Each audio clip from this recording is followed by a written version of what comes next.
Move over Game 7. There's a new comeback that Sharks fans will be talking about for ages.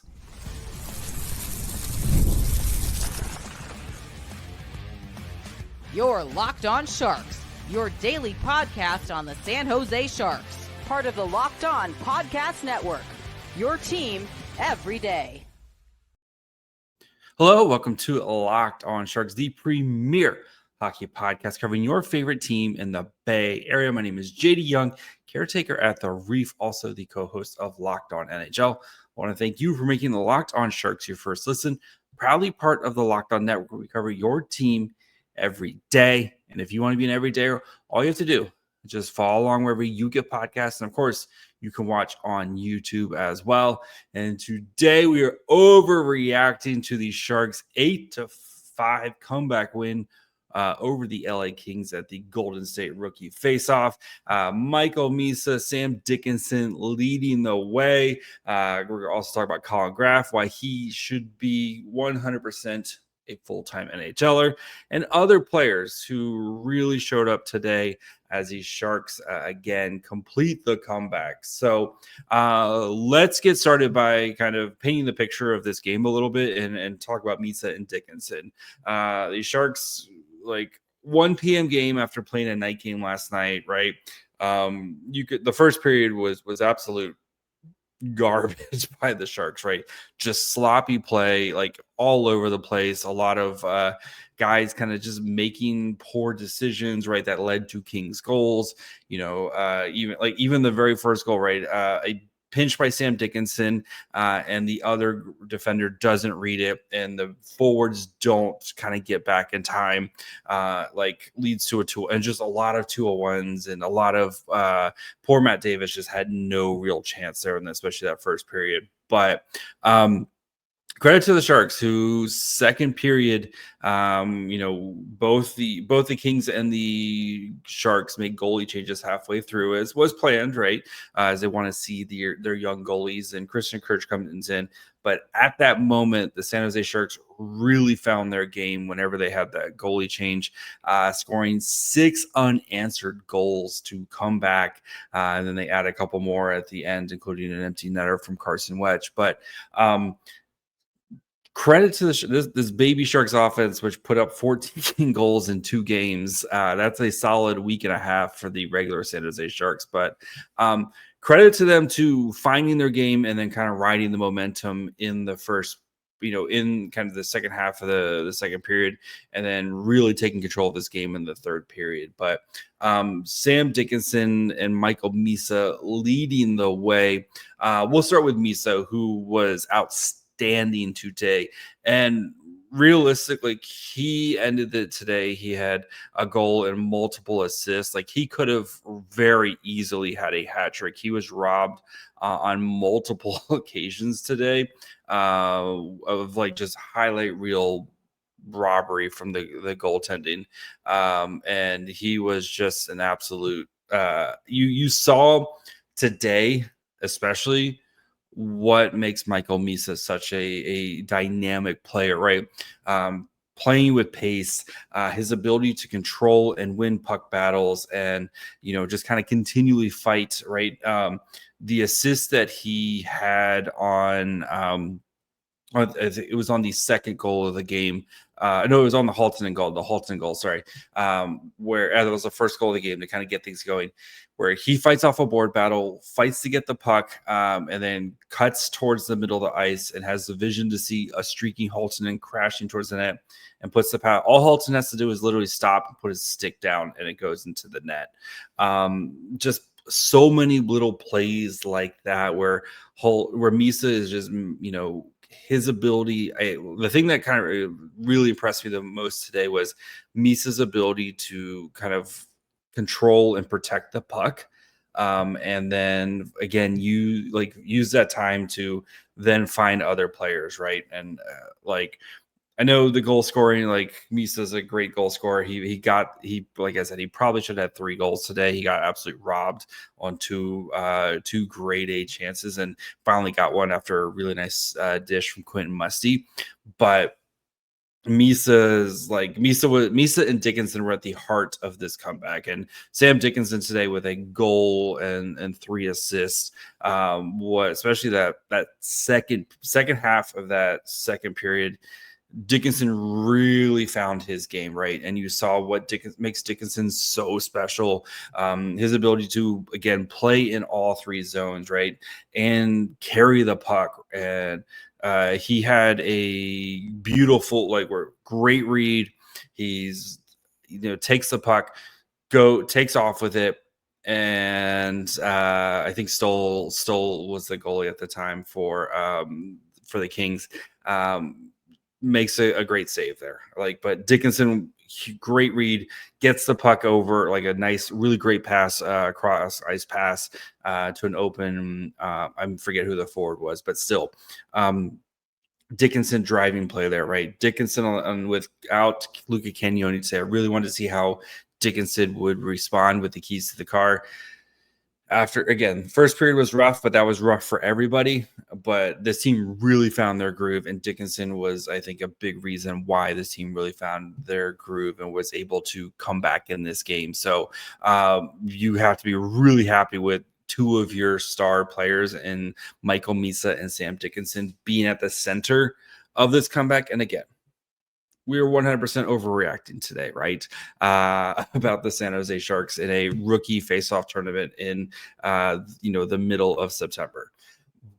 But this is what you want, right? You would rather them see these guys play well than have struggle and maybe, struggle with the pace, make dumb decisions, etc. Like these guys, every time they were on the ice, the second half of the game, the Sharks were dominating the possession. They were the ones kind of creating offense and generating offense. And like I said, Misa and Dickinson were at the heart of this comeback. So things you love to see from them. So hope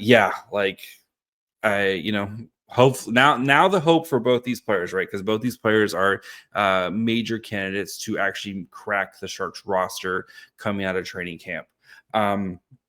The hope now is you can use this momentum as now the competition is going to get better, right? As you go from playing, rookies and guys who've maybe scratched the NHL, et cetera, to guys who are NHL players. And how do you kind of use this momentum going forward into training camp and into preseason games? Because, Dickinson and Misa are going to get a lot of shine during these preseason games to see if they can stick around.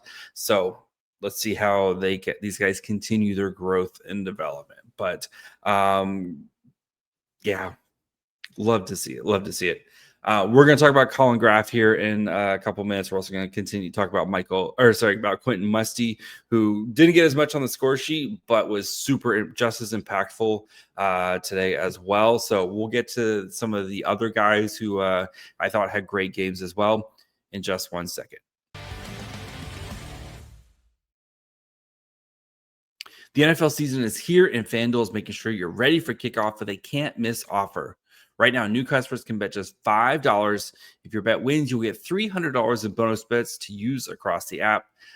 Great thing about FanDuel is it covers any way you like to play player props. So if you think a guy like Josh Allen or Lamar Jackson or whomever is going to go off, or building same-game parlays, if you have a good feeling about how you think a game is going to unfold, or even jumping in live action as the game goes on.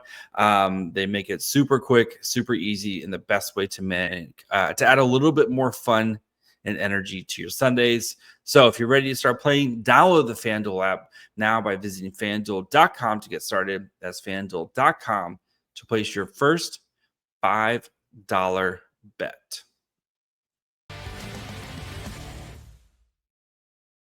All right, before we continue, of course, want to thank you for making Locked On Sharks your first listen.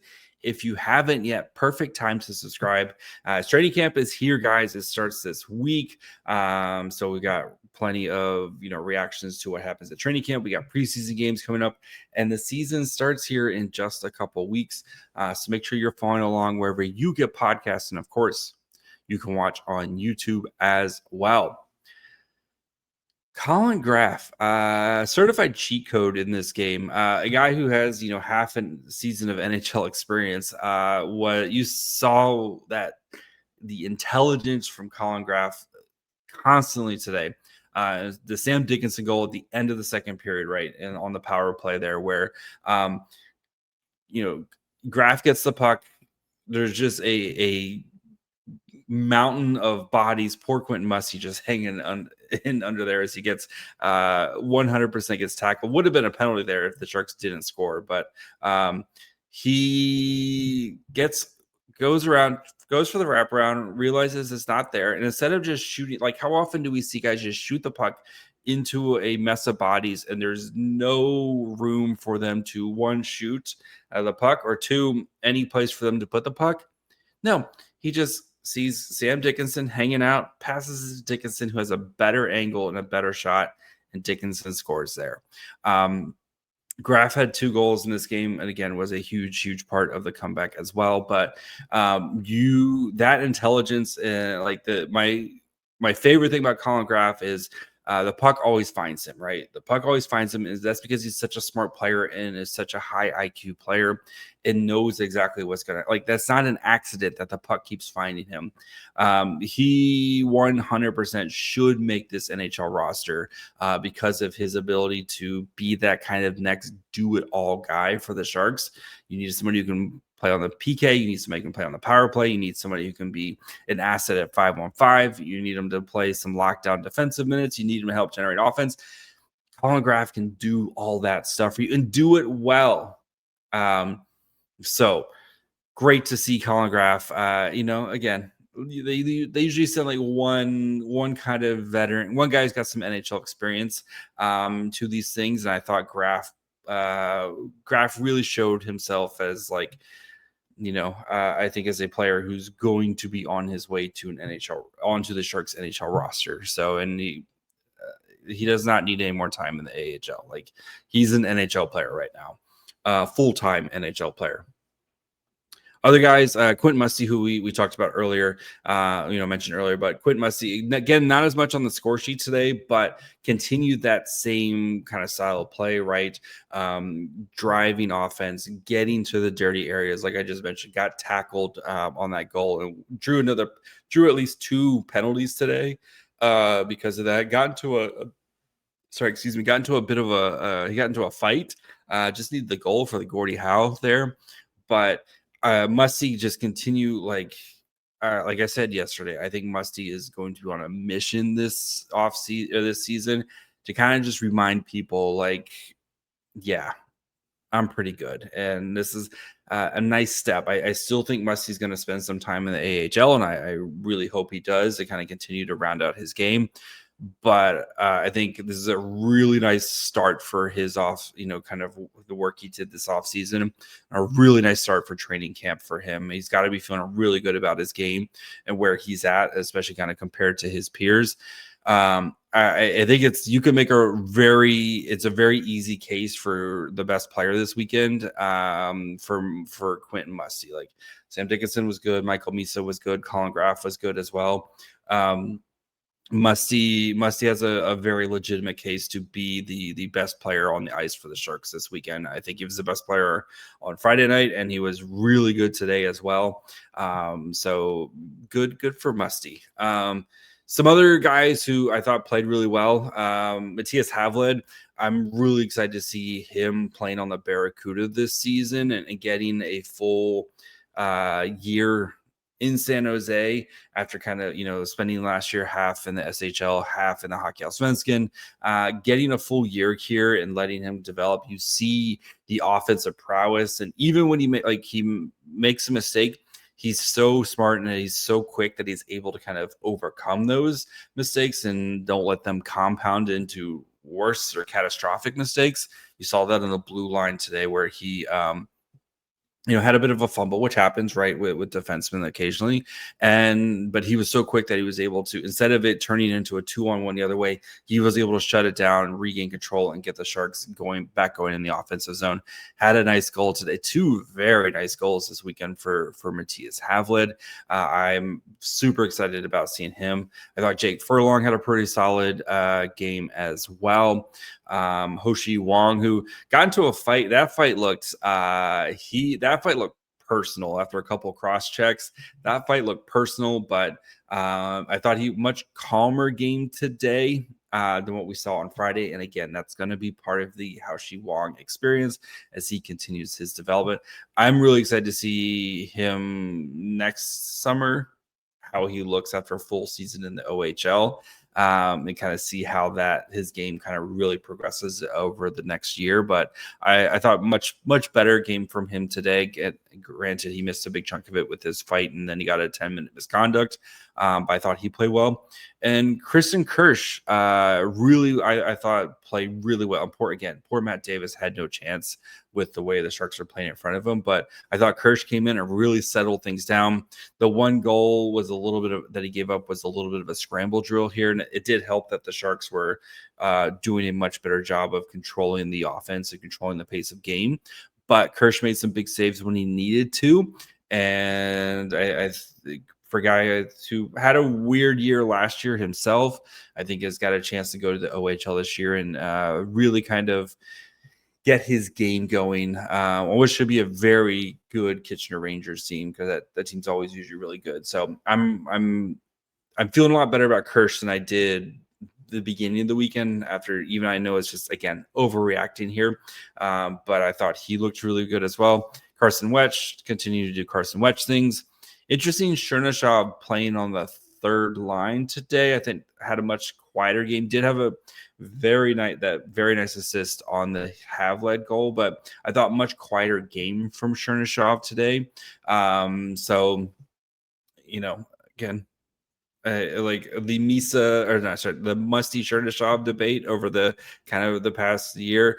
I think you got to definitely chalk up Musty as the winner this weekend between the two, because I think Musty was the better player of them. But again, like, they're both going to be great players. So, but overall, like actually, before we finish up, one of my favorite things about this entire game, right, is the Sharks are up 6-5, and they give up a goal. They give up that one kind of scramble goal that Kirsch gives up, and a couple minutes left, right? How often do you see teams like, we're going to protect this 1-goal lead, we're going to turtle, no, what do the baby Sharks do? They go out there and they earn another goal. That was the Matthias Havlid goal. They go out there and they push the offense and they earn that other goal to make it a 2-goal game. And then eventually Carson Wetch gets the empty netter to make it a 3-goal game. But that is the whole defenses for nerds, go score goals, right? Is better to continue to push for offense, because the Kings today, they had a 4-goal lead. And then what happened? It evaporated. Go score goals. You can't just sit on your hands in the NHL today. Go score goals. So anyway, overall, though, you got to be feeling really great about how the Sharks performed this weekend. All the big names, Misa and Dickinson and Musty. And B-Sit, I thought, had a really steady weekend as well. Just all the big names performed as expected this weekend.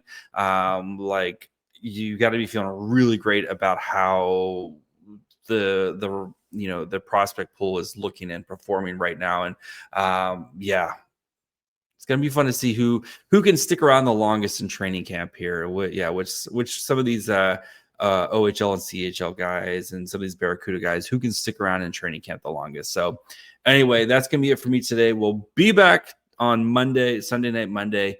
So make sure you're following along wherever you get podcasts. And of course, you can watch on YouTube as well. Follow the show on Twitter, Facebook, Instagram, and on TikTok at Locked On Sharks. Follow me on Twitter and Blue Sky at My Fry Hole.